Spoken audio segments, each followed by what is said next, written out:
This news update is brought to you by Grab somebody and tell them hello. Your happiness will be connect to flow. Smile and cheer because that is we flow. Grab somebody and tell them hello. With your hands in the air, hands in the air, hands in the air, hands in the air. This is how we flow, yeah. Grab somebody and tell them this is how we flow. Your happiness will be connect to flow. It's Tuesday, September 15, and time for the Barbados Today afternoon update. I'm Fernella Wedderburn. Thanks for joining us. Topping the news, talks between the management of the Central Bank and the Barbados Workers' Union have broken down, and staff who were instructed to return to work today have been called out again by their bargaining agent. The BWU and bank officials met this morning in a bid to try and resolve a number of grievances which has seen staff at the island's top financial institution being off the job for the past 2 days. But BWU General Secretary Tony Moore told the media that the central bank's spokesman was not appropriately briefed on the matter and hence the breakdown. As such, she says staff will remain off the job until another meeting can be held, but no date has been set for those talks. Police recovered a firearm which they believed was taken from A&C Security Services Limited. The firm, located in Barbary Hill, St. Michael, was robbed of a number of guns and ammunition on September 4.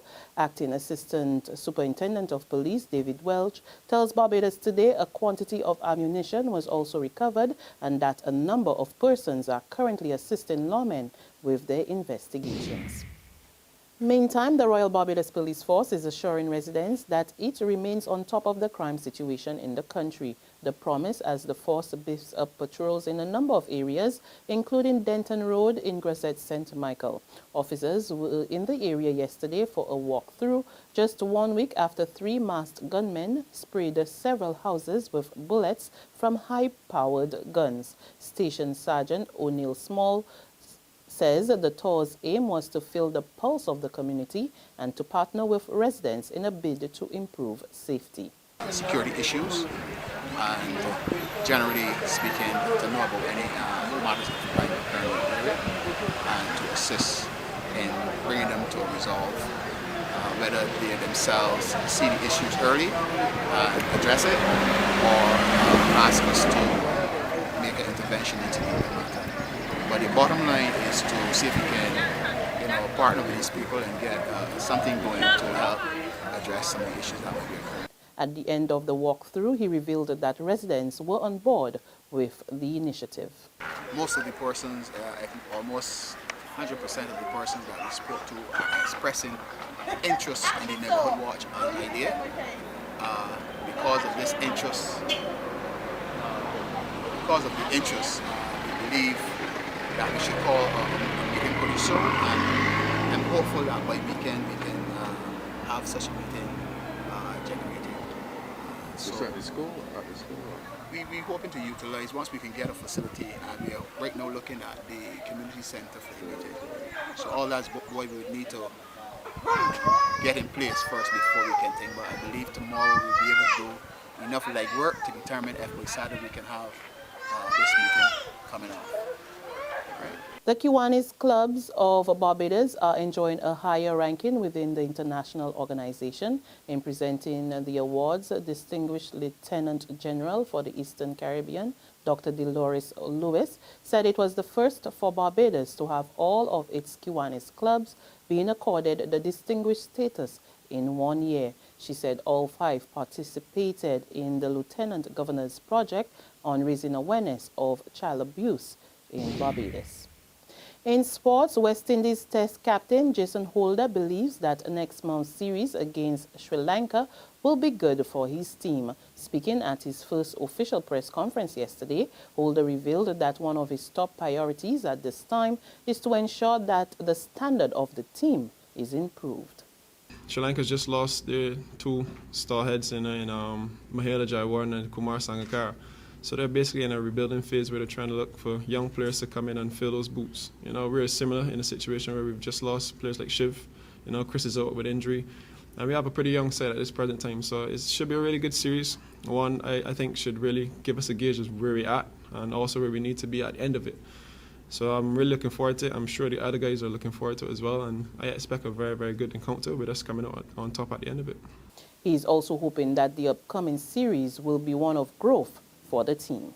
Obviously, we want to make that steady progression up, but we can't jump ahead of teams, who are higher ranked than us unless we play higher ranked sides in terms of the point system.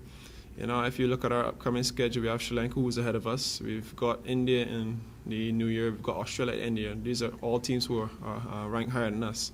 So the thing is not to fall further than where we are at this present time and, gain points by winning some games against them.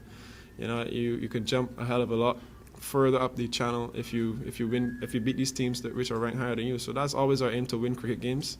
Obviously, we haven't been consistent in a sense over the last few years, but we need to instill the consistency in the dressing room and get the guys understanding, what is required of them, in terms of roles, in terms of different scenarios which they may be faced upon in certain games. So I think myself and the coach, we have a pretty good idea of the direction we want to go in, and I guess we'll make a little tinker here and there as we make progression going forward. There's regional and international news after this short break. Secure your future, be financially strong. Since 1983, we have been there for you. A smart range of products, great tax benefits. We're the solution to your hopes and your dreams. The Barbados Workers Union Cooperative Credit Union. The Barbados Workers Union Cooperative Credit Union. Humble beginnings to smart loans, smart savings. Save smart and borrow smarter, that's the move for me. Stability, prosperity, we're the solution to your hopes and your dreams.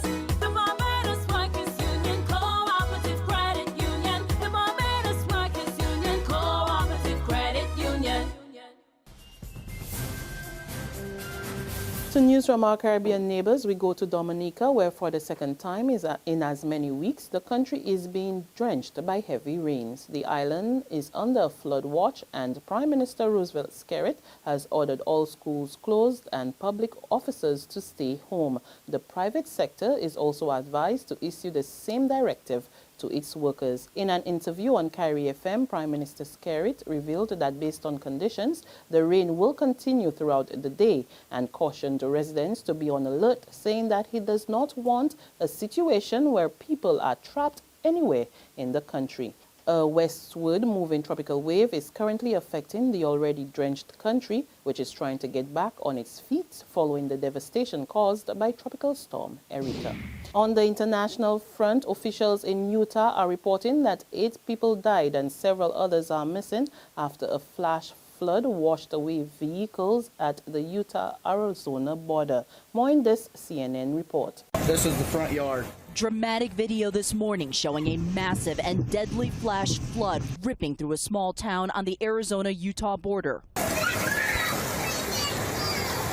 You can hear the screams from shocked residents stunned by the rushing water. What's happening right now? Heavy rain falling in the mountains above the canyon town earlier in the day caused the river to rise rapidly, catching onlookers off guard. Whoa, it's starting to slide. Watch this video of rescue crews racing to save a family from a car moments from being swept away. Yeah, they're getting everybody out. Children pulled quickly from the car windows. He's starting to build a heck of a dam. The flood so strong, trees uprooted by the current pileup.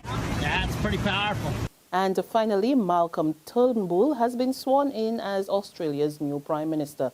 The former Communications Minister is now the country's 4th Prime Minister since 2013.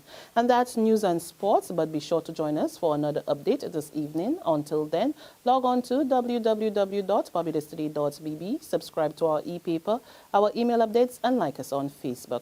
You can also catch us on Izumi Media in bus terminals or screenplay at supermarkets and gas stations near you, as well as Channel 101 on Flow TV and Mix 96.9 FM for the very latest. I'm Fernella Wedderburn. Good afternoon.